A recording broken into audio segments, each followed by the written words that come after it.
Oi, meu nome é Heloísa, escritora de O Mito do Antes, e vim aqui para contar todo o processo de produção, escrita e edição do livro. O projeto foi contemplado pelo edital de chamamento público 50 de 2024 do Circuito Catarinense de Cultura, a PNAB-SC, executado pelo governo do estado de Santa Catarina a partir da Fundação Catarinense de Cultura. O projeto foi feito com recursos do governo federal e da Política Nacional Aldir Blanc. Para contextualizar melhor, vou ler a sinopse. E a sinopse começa com uma questão muito importante para o livro, que é: e se a humanidade estivesse prestes a acabar, você voltaria no tempo para salvá-la? Essa pergunta é o que norteia toda a história. Continuando. Helena passou a vida inteira confinada na nave, em uma sociedade sufocante onde mulheres não têm voz e todos são controlados por dispositivos implantados em suas mentes. Após sua formatura, ela descobre que está prometida ao futuro ditador da nave, um destino do qual não pode escapar. No dia de seu casamento, Helena foge e encontra uma máquina do tempo. Transportada para os dias atuais, conhece um mundo mais simples e livre do que jamais imaginou. Com a ajuda de um grupo de estudantes universitárias, envolve-se em uma campanha para recuperar a vida na Terra. Enquanto luta para salvar o futuro da humanidade, desvenda segredos e enfrenta a possibilidade de um amor que talvez nunca possa viver. Na orelha do livro também temos outro texto introdutório. A Terra foi destruída pela ganância humana. Todos os registros sobre sua existência desapareceram e a história da humanidade se tornou apenas um mito, por isso o nome do livro. Sem recursos naturais e sem vida, os sobreviventes foram obrigados a partir rumo ao espaço, em naves consideradas indestrutíveis.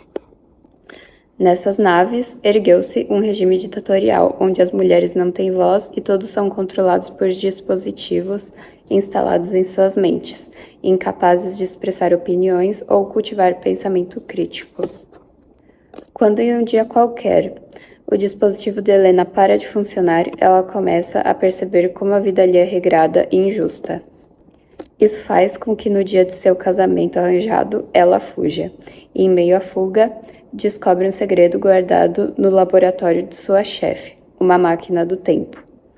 Lançada aos dias atuais, Helena encontra um mundo imperfeito, mais livre e talvez a única chance de reescrever o futuro da humanidade.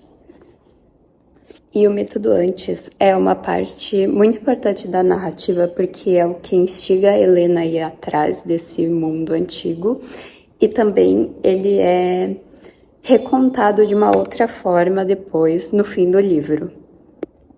Esse mito conta sobre a nossa sociedade, que era uma sociedade que precisava das coisas, mas não ligava. E o mito é contado para Helena pela chefe dela, que também é uma viajante no tempo. Vou ler um pedacinho do mito do antes para vocês conhecerem melhor. O mito em si não era muito longo, contava a história de um povo há muito extinto. Segundo a lenda, o povo costumava morar no terceiro planeta mais próximo de uma estrela. De modo geral, viviam em paz, algumas vezes brigando entre si. Eram divididos em países, todos vivendo no mesmo planeta, ao invés de serem divididos em naves. Continuando a história, Sofia disse que o antigo povo era autodestrutivo. Mesmo sabendo que os recursos que tinham para viver eram limitados, continuaram usando sem cuidado. A poluição, assim como as emissões de gases vindas principalmente dos meios de transporte e indústrias, faziam com que o planeta ficasse cada vez mais quente. Ainda que houvesse algumas pessoas que falassem o tempo todo sobre as consequências que isso podia trazer, muitos não davam ouvidos. Com o aumento da temperatura do planeta, o plantio ficou cada vez mais difícil. O alimento já não era mais suficiente para toda a população, o que levou à fome. Muitas pessoas não tinham o que comer e os mais ricos que conseguiam tudo em abundância não distribuíam o que sobrava, ocasionando muitas mortes. A diminuição do volume da água, foi uma consequência do calor, juntamente com o uso sem consciência. Com a proximidade do fim da água doce, os países mais ricos começaram a invadir os mais pobres, e quando toda a água acabou, começaram a tirar o sal da água dos oceanos. A quantidade cada vez menor do recurso para controlar a temperatura fez com que o planeta ficasse cada vez mais quente, até a vida tornar-se impossível. A água e as plantas eram a única coisa que mantinham aquela sociedade de pé. Quando as autoridades tentaram implantar algumas políticas de conservação, já era tarde demais. O planeta já estava destruído. Mais da metade da população já estava morta. A única coisa que aquelas pessoas poderiam fazer se quisessem viver era fugir. E foi assim que terminou aquela história. E por que eu escolhi escrever sobre o que eu escrevi? Bom, primeiramente, desde pequena eu sou fascinada por estudar sobre a conservação do meio ambiente e sobre como isso é muito importante para a nossa sociedade. E eu cresci com isso em mente, tanto que até na faculdade eu também sou arquiteta. Em todos os meus projetos eu sempre tentei fazer com que o mínimo de árvores possível fosse retirada do terreno. Juntando isso com o que eu escrevo, que é ficção científica, eu tive a ideia para escrever O Mito do Antes. Eu escrevo ficção científica porque a ficção científica é um grande e se, junto com crítica social. Então, por isso que eu escolhi esse gênero da literatura para escrever sobre. O meu tipo de história favorito da ficção científica são as viagens no tempo. Então, eu decidi juntar isso com a importância de preservar o meio ambiente. Além disso, eu também sempre gostei de estudar história. E por isso eu decidi colocar nesse livro também a importância de um povo saber e estudar a sua própria história. Além disso, eu queria mostrar como é importante que toda a sociedade saiba sobre a sua história e estude sobre ela, e também que toda a sociedade deve ajudar na conservação do meio ambiente. Pois esse é um trabalho conjunto que todos temos que fazer. Eu consegui trazer algumas outras discussões também no meio dessas duas discussões principais, como, por exemplo, feminismo e luta de classes. Além disso, a maioria das minhas personagens são mulheres que conseguem resolver os seus problemas sozinhas, conversam sobre esses problemas e têm personalidades muito marcantes. O livro tem 37 capítulos, um epílogo, um prólogo e um capítulo extra. E também é dividido em 4 partes, tendo a primeira e a segunda 10 capítulos cada, a terceira 15 capítulos e a quarta 2. Quando eu terminei de escrever, eu contatei algumas editoras, algumas responderam, mas cobraram para fazer a publicação. E eu não tinha esse dinheiro, então eu fui atrás de algum edital que atendesse os valores que eu precisava para fazer essa publicação, pois o processo de edição é muito caro. Como eu não sabia muito sobre esse tipo de edital, eu contratei a Sabiá para me ajudar. Eles são uma empresa de gestão de projetos especializada e eu chamei eles para falar um pouquinho sobre como foi o processo. Olá, eu me chamo Artemio Filho, sou produtor cultural na Sabiá Gestão Criativa e aqui represento a Sabiá para falar um pouquinho do processo de como foi participar da produção do novo livro da Elo Rossini, O Mito do Antes. Nós conhecemos a Elo no ano passado, em 2024, quando ela nos procurou, querendo compreender como que funcionam os editais públicos, privados, as oportunidades de financiamento e de fomento e difusão para os produtos culturais produzidos por artistas. Depois de uma breve conversa, explicando os principais mecanismos de fruição artística para a Elo, nós ficamos em stand-by aguardando uma oportunidade para inscrever o seu novo projeto, que era o seu novo livro, O Mito do Antes. Lembrando que a Elo Rossini, ela já é uma autora, tem o seu livro Entrelace, publicado pela editora Viseu. Foi a partir desse livro que nós conhecemos a produção literária da Elô. E aí veio a oportunidade da Política Nacional Aldir Blanc, em 2024, a PNAB, um edital do Estado de Santa Catarina, promovido pela Fundação Catarinense de Cultura, vinculado ao governo do Estado de Santa Catarina, com recursos da PNAB, do Ministério da Cultura e do Governo Federal. Fizemos a inscrição do projeto da Elô, que é a concepção do seu novo livro, que será lançado agora em dezembro de 2025, e aguardamos ansiosamente pelo resultado do edital, que veio já na sequência, no início do ano de 2025, considerando então a publicação dela possível de ser realizada a partir do edital. Ela foi contemplada e nós começamos a produção desse novo livro.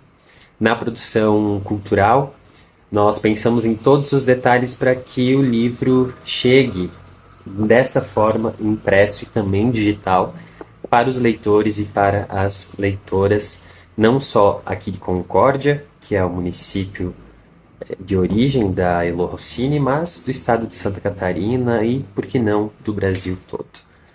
Uma vez que a publicação, a partir de agora, ela pode continuar crescendo com novas impressões, novas unidades, alcançando novos públicos. Então nós pensamos desde a concepção artística, onde a Elô teve um tempo para finalizar o seu livro, a revisão de toda a escrita, o planejamento da equipe técnica para a diagramação do livro, para a concepção gráfica da capa, a ficha catalográfica, o registro ISBN, as estratégias de divulgação do seu novo livro, em quais plataformas, com quem ela poderia conversar, aonde ela poderia imprimir, quantas cópias seriam impressas, se teria algum material promocional adicional, como um marca-página, uma leitura crítica, enfim, todas essas etapas fazem parte, fizeram parte da produção, pré-produção, produção e pós-produção do novo livro da Elô Rossini, que está na fase de impressão nesse momento, agora finalzinho de novembro, e que será lançado então no mês que vem, em dezembro, aqui em Concórdia, para finalizar o projeto. Teremos também a doação de um exemplar para a Biblioteca Nacional, exemplares para a Biblioteca do Estado de Santa Catarina, para a Fundação Catarinense de Cultura, tudo conforme o edital solicita. Então foi muito legal trabalhar com a Elô.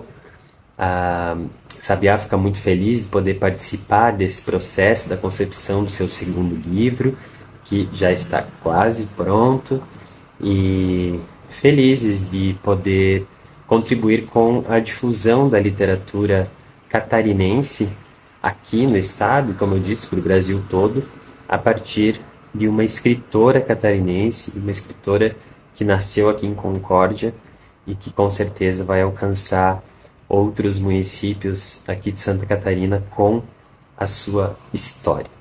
O Mito do Antes, no mês que vem, lançado oficialmente, versão digital e versão física impressa. Acompanhe as redes sociais da Elô e seguimos contribuindo com os projetos culturais aqui no estado de Santa Catarina. Valeu! Essa foi a fala do Artêmio da Sabiá Produções. Eles foram muito bons porque eles me ajudaram em tudo e me explicaram tudo que eu precisava saber para publicar o meu livro através do projeto. Depois que o projeto foi aprovado, a produção começou e então eu tive que ir atrás das pessoas que seriam responsáveis pela edição, revisão, criação de capa, diagramação e tudo que tem a ver com a editoração de um livro.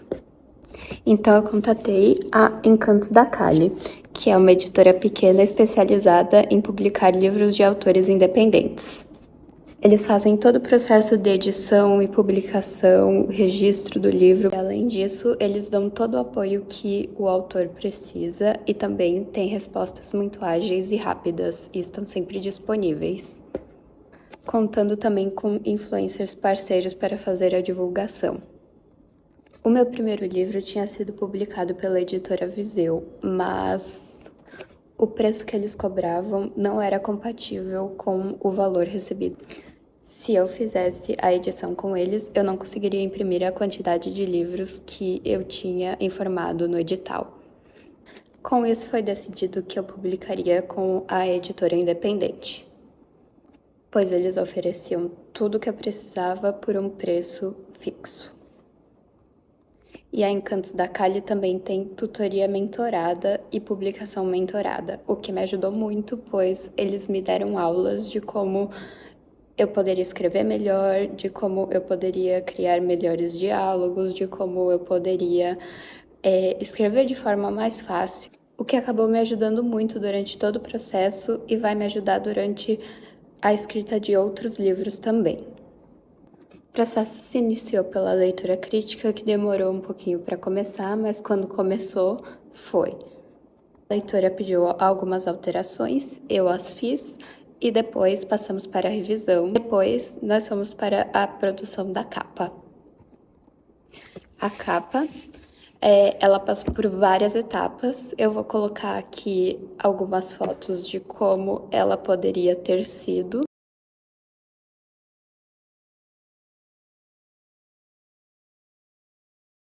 E como foi esse processo.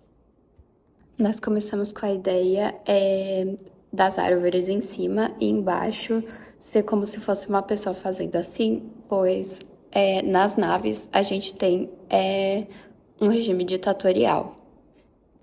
Mas a gente achou que destoou muito a imagem das árvores e a imagem da pessoa, então decidimos também tentamos mudar o formato da ampulheta, mas no fim a gente decidiu pôr a nave.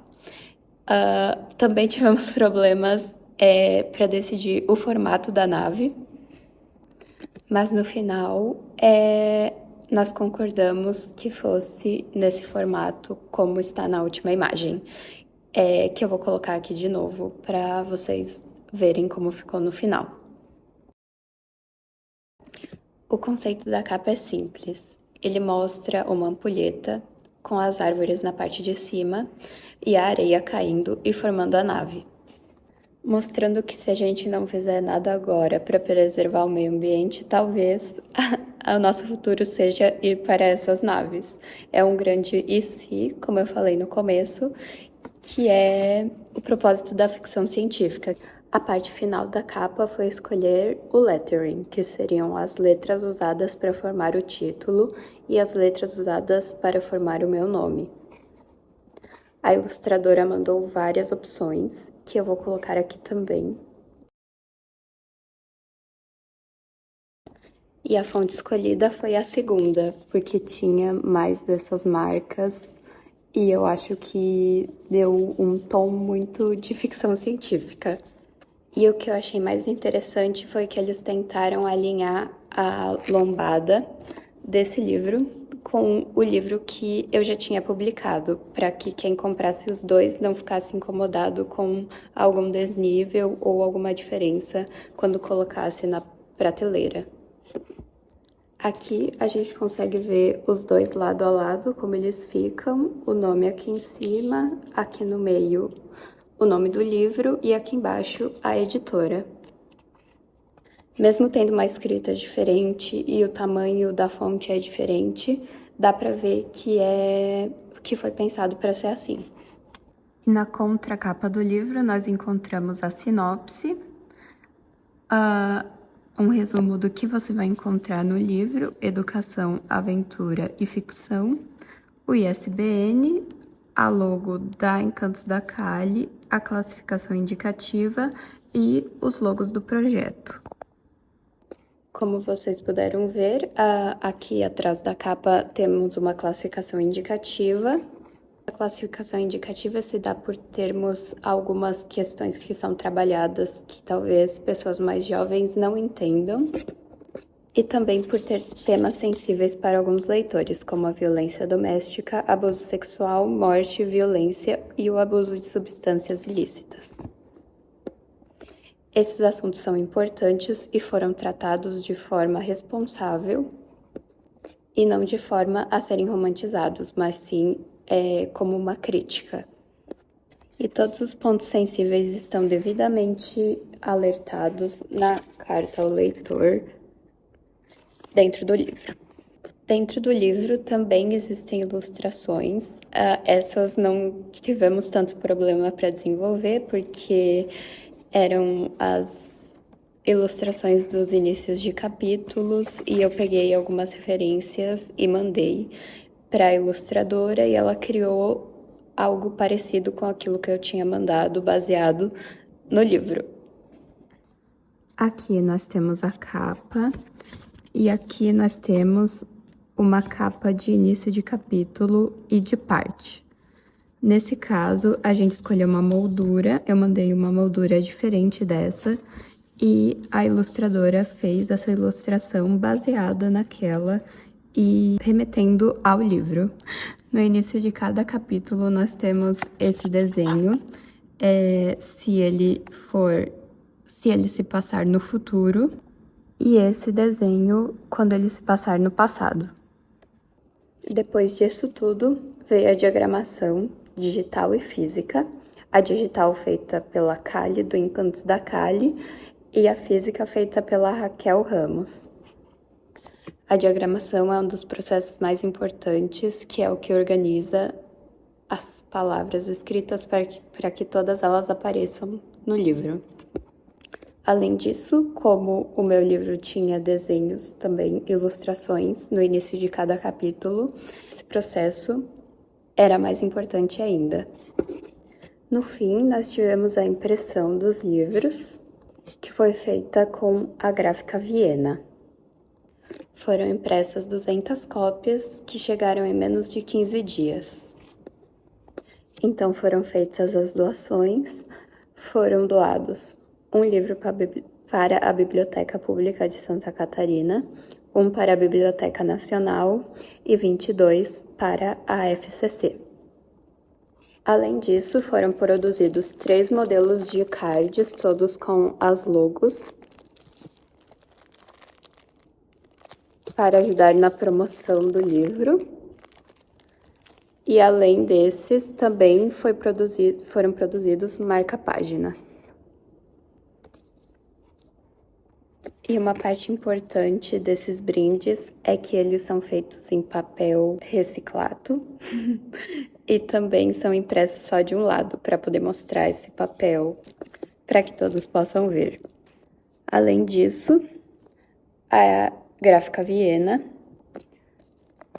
colocou na parte de trás do livro, dizendo que todo o papel desta obra possui certificação FSC, produzido conforme melhores práticas de gestão ambiental, seguindo a ISO 14001.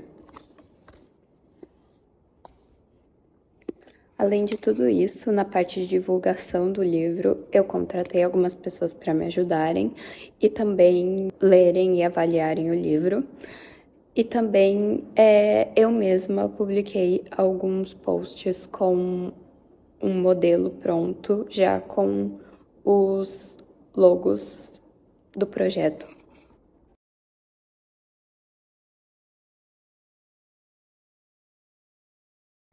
Por fim, dia 18 de dezembro vai ser feito um evento para lançamento físico oficial do livro, que será realizado no Centro Cultural de Concórdia, que será realizado das 6h30 às 8h30. E por último, mas não menos importante, aconteceu o evento de lançamento de O Mito do Antes. Foi um evento presencial na cidade de Concórdia, Santa Catarina, na Biblioteca Municipal, que fica no Centro Cultural da cidade. O evento aconteceu entre 6h30 e 8h30. O evento contou com uma fala da autora de 15 minutos, tradução em Libras, acessibilidade e uma sessão de autógrafos com direito a café break. E eu vou colocar algumas imagens aqui do evento. Aqui no Conselho Cultural agradece muito a presença de todos, agradece ao Artêmio pela articulação e principalmente a Elon por ter escolhido.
E por último, o evento foi concluído com a doação de exemplares para a Biblioteca Municipal.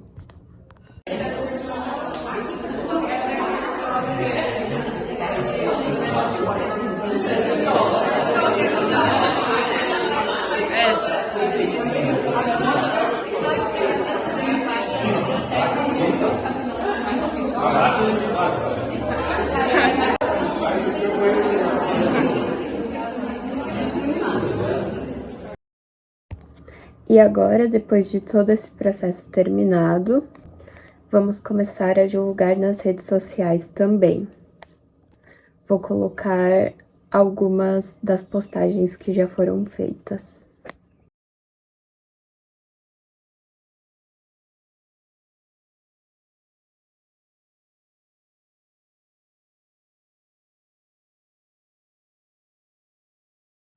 E por último, eu gostaria de agradecer à FCC por ter acreditado no meu projeto e ter contemplado ele nesse edital da Aldir Blanc.